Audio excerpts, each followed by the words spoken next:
আসসালামু আলাইকুম রহমতুল্লাহ। প্রিয় কাছে ও দূরে দেশে ও প্রবাসে যে যেখান থেকে দেখছেন আপনাদের সকলকে আজকের ভিডিওতে স্বাগতম। আজকে আমি একটি সংস্কার বিষয়ে কিছু কথা বলবো। অর্থাৎ এই সরকার ক্ষমতা গ্রহণ করার পরে তাদের মূল উদ্দেশ্য ছিল সংস্কার করা।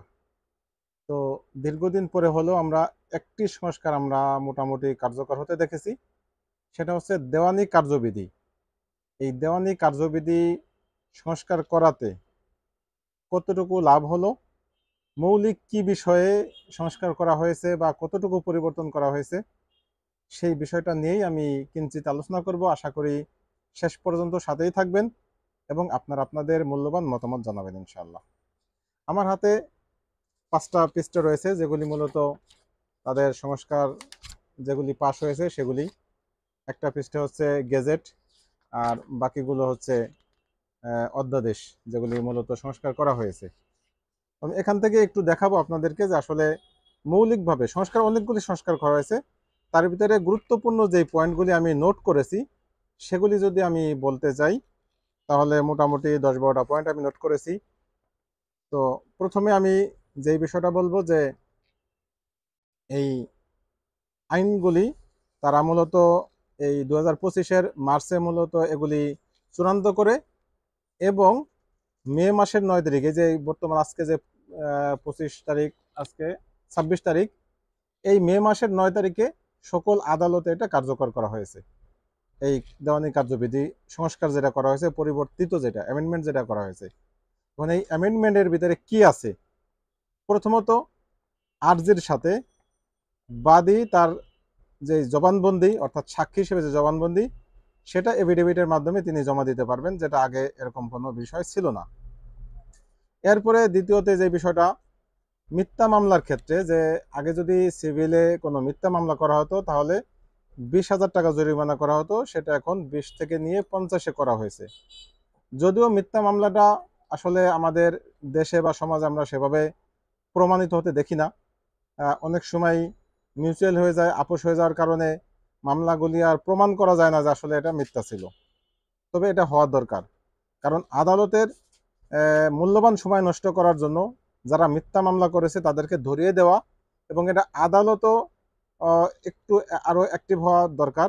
এখানে আরেকটি আইন সংস্কার করা যেতে পারত, যে দেওয়ানি মামলাগুলি প্রথমত সকল মামলা আলাদা কিছু কোর্ট করে দেওয়া যেত, অর্থাৎ ভিন্ন একটা কোর্ট, যেই কোর্ট শুধুমাত্র মামলাগুলি গ্রহণ করবে। গ্রহণ করার পরে 1 বছর তারা সেই মামলাটা নিয়ে মোটামুটি বিস্তারিতভাবে তদন্ত, তাদের যত সোর্স আছে যে কোনোভাবে তারা সেটা নিশ্চিত হবে যে মামলাটা আসলে ফলস নাকি সঠিক মামলা। যখন দেখবে যে মামলাটা ফলস, তারা ওই তখনই বাতিল করে দিবে। আর যদি দেখে না মামলা মেরিট অনুযায়ী যথেষ্ট কারণ আছে এবং সত্য, তাহলে মামলাটা পরবর্তীতে সে নিয়মতান্ত্রিক মামলা হিসেবে নিয়ে পরের ধাপে দিয়ে দিবে, যখন নিয়মতান্ত্রিক যেই কোর্টগুলি সেই কোর্টে সেটা প্রেরণ করে দিবে। এটা যদি করা যায় তাহলে দেখা যাবে 100 মামলার ভিতরে 70 থেকে 80% মামলা বাতিল হয়ে যাবে। তার মানে মূল কোর্টগুলির মামলার যেই জঞ্জাট, মামলার যেই গ্যাদারিং, এই গ্যাদারিংটা কিছুটা কমে আসবে। এটা করার দরকার ছিল, যদিও করেনি। আমি প্রস্তাবনাটা দিয়ে রাখলাম।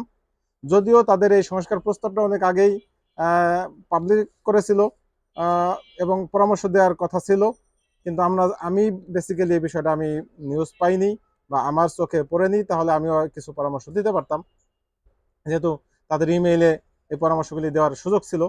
এখন তো পাশ হয়ে গিয়েছে। এরপরে আমরা যেটা দেখি যে আগে যেমন গ্রেফতার করলে সিভিল মামলায় গ্রেফতার হয়, এটা কিন্তু অনেকে জানেনই না। সিভিল মামলায় গ্রেফতার করার সুযোগ আছে, তবে গ্রেফতার করলে আগে বাদীকে তার খাবার ব্যবস্থা করা হতো বা বাদী তার খোরাকিটা দেওয়া লাগতো সরকারকে। এখন সেটা উইথড্র করা হয়েছে। এখন সরকারি ওই ক্রিমিনাল মামলায় যেভাবে সরকার, রাষ্ট্র আসামিকে ভরণ দিয়ে থাকে, খোরাকি দিয়ে থাকে, ঠিক এই মামলার ক্ষেত্রেও রাষ্ট্রই এই খোরাকিটা বহন করবেন। এরপরে আরেকটা বিষয় রয়েছে, আদালত চাইলে পুলিশকে যে কোনো সময় যে কোনো নির্দেশ জারি করতে পারবেন, যেই বিধানটা আগে সিভিল মামলায়, সিভিল কোর্টে ছিল না। এই পাওয়ারটা তাদের ছিল না। এখন যে কোনো একটা বিষয় জানার দরকার, একটা তথ্য উদ্ঘাটন করার দরকার, যদি কোর্ট মনে করে যে তিনি পুলিশকে নির্দেশ দিবেন, তাহলে পুলিশকে নির্দেশ দেওয়ার এই ক্ষমতাটা কোর্টকে দেওয়া হয়েছে এখন। এরপরে 5 নম্বরে যুগান্তকারী একটি ই দেখতে পাচ্ছি আমি। 5 নম্বর বলতে আমি যে লিস্ট করেছি আমার লিস্ট অনুযায়ী, এটা কিন্তু তাদের অ্যামেন্ডমেন্টের লিস্ট না, এই বিষয়টা আমি নোট করেছি সিরিয়ালে। সেই সিরিয়ালের 5 নম্বরে আমি যে কথাটা বলবো যে তারা সমন জারির ক্ষেত্রে একটি যুগান্তকারী সিদ্ধান্ত নিয়েছে। সেটা হচ্ছে আপনার আগে যেমন শুধুমাত্র সমনটা চিঠির মাধ্যমে, পোস্টের মাধ্যমে, কোর্টের যেই পিয়ন আছে পিয়ন নিয়ে গিয়ে তাকে দিয়ে আসতো, কিন্তু এখন সেটা অ্যামেন্ডমেন্টের মাধ্যমে যেই ইটা জারি করেছে সেটা হচ্ছে যে হোয়াটসঅ্যাপ হোক বা মেসেঞ্জার হোক বা মেসেজ হোক অথবা কল, সরাসরি ফোন কলের মাধ্যমেও এই নোটিশটা জারি করা যাবে। তবে নোটিশ যে জারি করা হয়েছে সেটা আদালত সন্তুষ্ট হতে হবে। এটা একটা গুরুত্বপূর্ণ বিষয় যে আপনি বিকল্প, যেহেতু ডিজিটাল যুগ, এই ডিজিটাল যুগকে, ডিজিটাল যেই প্ল্যাটফর্ম এটাকে ব্যবহার করে আপনি নোটিশটা জারি করতে পারতেছেন। এটা আমাদের জন্য একটি যুগান্তকারী, এটা আমি মনে করি একটা ভালো একটি উদ্যোগ। এই ক্ষেত্রে অনেক সময় বেঁচে যাবে। কোর্টও মোটামুটি দ্রুত সিদ্ধান্ত নিতে পারবেন। যদি ওনার ফোন নাম্বারটা থাকে ফোনে একটা মেসেজ দিয়ে দিলে, বা ফোনের মাধ্যমে যদি হোয়াটসঅ্যাপ নাম্বার পেয়ে যান হোয়াটসঅ্যাপে একটা মেসেজ দিয়ে দিলে, এবং সে হোয়াটসঅ্যাপে মেসেজটা সিন হলে দেখা যায় যে সিন হয়েছে, তার মানে এটা নিশ্চিত হয়ে যাবে যে উনি দেখেছেন। তো এইভাবে মোটামুটি নিশ্চিত হওয়া যায় যে উনি এই মামলার খবরটা তিনি পেয়েছেন। এটা অনেক কাজ দিবে। বিশেষ করে আমরা অনেক সময় দেখতাম নোটিশ জারি করতে অনেক হিমশিম খেয়ে যেত, নোটিশ নিতে চাইতো না, এটা অনেক সমস্যা হতো। তবে নোটিশ না নিতে চাইলেও আপনি নোটিশ কিন্তু জারি করার বিকল্প আরো পথ আগেও ছিল। সেটা ছিল আপনি 2জন বা 3জন সাক্ষীর সামনে, 2জন সাক্ষী হলে হয়তো, ওয়ালে টাঙিয়ে, যে যার কাছে আপনি নোটিশ দিতে গেছেন বিবাদী, সেই বিবাদীর বাড়ির গেটের সামনে টানিয়ে ওই 2জন সাক্ষী সামনে রাখতে হবে এবং তাদের থেকে স্বাক্ষর নিতে হবে যে ওনার বাড়ির গেটে, মূল গেটে এই নোটিশটা টানিয়ে দেওয়া হয়েছে, আমরা দেখেছি, আমরা স্বাক্ষর করলাম। তো এটাও নোটিশ জারির একটা বিকল্প পথ ছিল। অর্থাৎ আপনি মামলা হলে, আপনার বিপক্ষে যদি মামলা হয়, নোটিশ গ্রহণ না করার কোনো সুযোগ নেই। আপনি গ্রহণ না করলে কি হবে, মামলা একতরফায় যাবে। একতরফা গেলে আপনি হেরে যাবেন। একতরফার কথা যখন আসলো তখন এই একতরফা মামলা নিয়েও একটি পরিবর্তন এসেছে। একতরফা যদি ডিগ্রি হয়ে যায়, যেমন আপনি, আপনার বিরুদ্ধে মামলা হয়েছে, নোটিশ পেয়েছেন, আপনি যান নাই আদালতে, তাহলে কি হবে, মামলাটা একতরফা যাবে। একতরফা গেলে, একতরফা গিয়ে এই মামলাটা যদি রায় হয়ে যায় সেটাকে বলা হয় একতরফা রায়। একতরফা রায় হলে যে ডিগ্রি পেল বাদী, এই বাদী তো ডিগ্রি পেল, আর যার বিরুদ্ধে রায়টা হলো বিবাদী, তিনি চাইলে আগে এটাকে রিভিউ করার, যেটাকে বলে সেটিসাইড বলা হয় আমাদের আইনের পরিভাষায়। অর্থাৎ তিনি কোর্টে গিয়ে বলতে পারবেন যে স্যার এটা নোটিশটা যথাযথ প্রক্রিয়ায় জারি হয়নি, বা আমি আসলে বস্তুত এই নোটিশটা পাইনি, যে কারণে আমাকে নতুন করে সুযোগ দেওয়া হোক, আমি মামলায় অ্যাটেন্ড করব, মামলায় আমি পার্টিসিপেট করব। তখন মামলাটা নতুন করে শুরু হয়। এই সুযোগটা রয়েছে ছানি করার। কিন্তু এই সুযোগের ভিতরে একটি পরিবর্তন এসেছে। আগে যেমন আপনি বারবার এই পিটিশনটা দিতে পারতেন, দরখাস্তটা দিতে পারতেন, এখন শুধুমাত্র একবারই আপনি এই দরখাস্তটা দিতে পারবেন। কোনো, যদি আপনার বাস্তবিক কোনো কারণ থাকে, সেই কারণ দর্শানোপূর্বক আপনি একবার নোটিশ দিতে পারবেন এবং সেটা মঞ্জুর হলে আপনি পার্টিসিপেট করতে পারবেন, অন্যথায় আপনার কোনো সুযোগ নেই। তো নোটিশটা আপনি কেমনে দরখাস্তটা দিতে পারবেন, কি ভাবে, যেমন মনে করেন যে সত্যিকার অর্থেই উনি নোটিশটা জারি করেনি, উনি অন্য কারো মারফত দিয়ে, বা আপনার অন্য কোনো অ্যাড্রেস, যে অ্যাড্রেসে আপনি থাকেন না সেই অ্যাড্রেসে নোটিশটা জারি দেখিয়ে তিনি মূলত পিয়ন যে টাকা পয়সা দিয়ে এই কাজটা করেছেন, কোর্টে দেখিয়েছে যে নোটিশ জারি হয়েছে, আপনি জাননি, আপনার ক্ষতি হয়েছে, এটা যদি আপনি প্রমাণ করতে পারেন তাহলে আপনি পিটিশন দিয়ে আপনি নতুন করে মামলাটায় পার্টিসিপেট করতে পারবেন, মামলার পক্ষভুক্ত হতে পারবেন। আবার হতে পারে মামলার নোটিশটা আপনি পেয়েছেন, কিন্তু আপনি যখন পেয়েছেন ঠিক সেদিন থেকে বা তার পরের দিন থেকে, বা আপনার যেই দিন ডেট ছিল সেই ডেটের আগের থেকে আপনি এমন অসুস্থ হয়ে গেছেন যে আপনি একেবারে পক্ষাঘাতগ্রস্ত হয়ে গেছেন, আপনি ঘর থেকে বের হইতে পারেন না, আপনার কোনো লোক নেই, অথবা আপনি অচেতন ছিলেন, দীর্ঘদিন যাবৎ আপনি একেবারে অসুস্থ। অনেক সময় হয় অ্যাক্সিডেন্টলি, দেখা যায় মানুষ একেবারে অচেতন হয়ে যায়, বছরকে বছর সে অচেতন থাকে। অথবা আপনি বিদেশ চলে গিয়েছিলেন, আপনার বাড়িতে নোটিশ গেছে, আপনি জানতেনও না, বা জেনেছেন কিন্তু বিদেশ থেকে আসার সুযোগ ছিল না। বিভিন্ন কারণে, যদি যৌক্তিক কোনো কারণ থাকে যে আপনি মূলত এই মামলায় পার্টিসিপেট করার মতো যথেষ্ট সুযোগ আপনার ছিল না, সেই ক্ষেত্রে আপনি দরখাস্তের মাধ্যমে সুযোগ নিতে পারবেন এবং এর মাধ্যমে আপনি নতুন করে মামলায় পার্টিসিপেট করে মামলা পরিচালনা করতে পারবেন। তবে সেটা একবারই আপনার এই দরখাস্তটা দেওয়ার সুযোগ থাকবে। এটাই পরিবর্তন হয়েছে।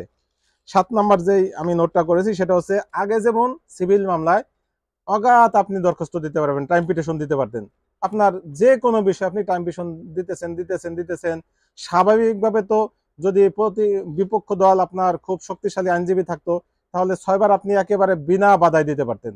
6বার পরে গিয়ে আরো 3বার আপনি খরচের সাথে দিতে পারতেন, অর্থাৎ কিছু খরচ, হয়তো 300 টাকা, 500 টাকা বা 400 টাকা কোর্ট একটি খরচ ধরে দিত। কিন্তু এখন আপনি সেটাকে কমিয়ে মাত্র 4বারে নিয়ে আসা হয়েছে, অর্থাৎ এখন আপনি যাচ্ছে তাই ভাবে আপনি পিটিশন দেওয়ার সুযোগ থাকতেছে না। তার মানে এখন আপনি কিছুটা হলেও মামলার যে লেন্দি প্রসেসটা, এই লেন্দি প্রসেসটা একটু কমে আসবে ইনশাআল্লাহ। এরপরে 8 নম্বরে প্রথমত যেই বক্তব্যটা আমরা দিয়েছিলাম যে আরজিতে বাদী সাক্ষীর যে জবানবন্দি সেটা সে দিতে পারবে।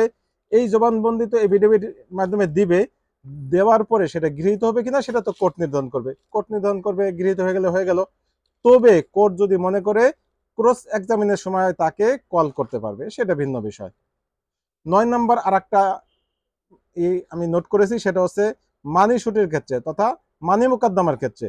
মানি মোকদ্দমার ক্ষেত্রে ডিগ্রি হোল্ডার সে যদি কোর্টে পিটিশন দেয় যার বিরুদ্ধে ডিগ্রি হয়েছে তাকে গ্রেফতার করার, তাহলে তাকে গ্রেফতার করে 6 মাস জেলে রাখতে পারবে। এবং এই 6 মাসের ভিতরে সে যদি 25% টাকা নগদ একদম সাথে সাথে ইনস্ট্যান্ট কোর্টে জমা দেওয়ার শর্ত রাজি হয়, লিখিত দিতে হবে যে আমি 25% টাকা এখনই দিব, বাকি 75% আমি 60 দিনের ভিতরে আমি জমা দিব। এই শর্তে যদি লিখিত সে একটি দরখাস্ত কোর্টে দেয় তাহলে সে জামিন পাবে, না হলে কিন্তু 6 মাসের ভিতরে সে জামিন পাবে না।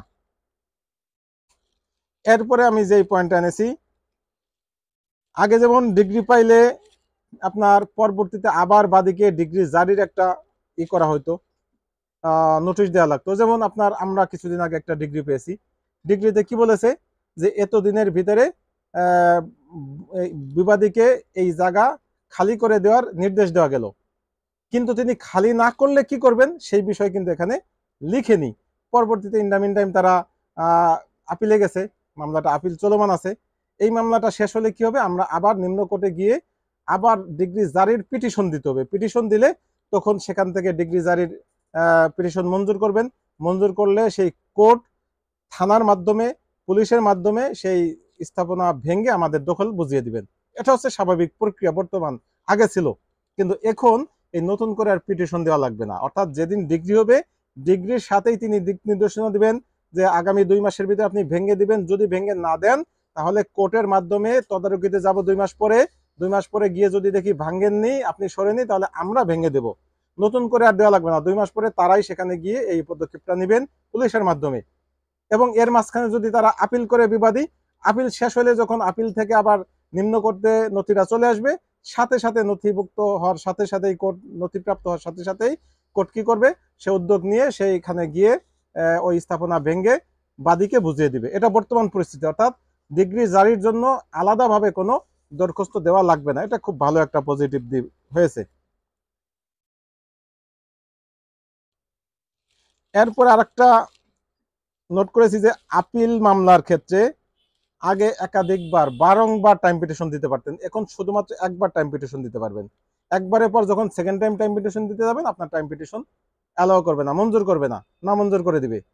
এটাও একটা গুরুত্বপূর্ণ, কারণ মূলত এই যারাই এই করেন আপনার আপিলগুলি করেন তাদের তো মূলত কোনো মেরিট থাকে না। মেরিট থাকলে তো লোয়ার কোর্টে তারা মামলার রায় নিজেদের পক্ষেই পাইতেন, তাদের পক্ষে মামলার রায় যায় না। মূলত এই মামলায় তাদের কোনো মেরিট নাই, তাদের কোনো এখানে কোনো সুযোগ নেই পাওয়ার। কিন্তু একটি লেন্দি প্রসেসের কারণে তারা আপিলটা করেন এবং বছরকে বছর ঘুরাইতে থাকেন। যেমন আমরা 2022 সালের আপিল এখন পর্যন্ত আমার কোর্টে হিয়ারিং চলতেছে, মামলাটা শেষ হয়নি। কেন? কারণ ওই টাইম পিটিশন দিতেই আছে তারা। কিন্তু এখন কিন্তু সেই সুযোগটা তাদের বন্ধ হয়ে গেছে, একবারের বেশি আর টাইম পিটিশন দিতে পারবে না।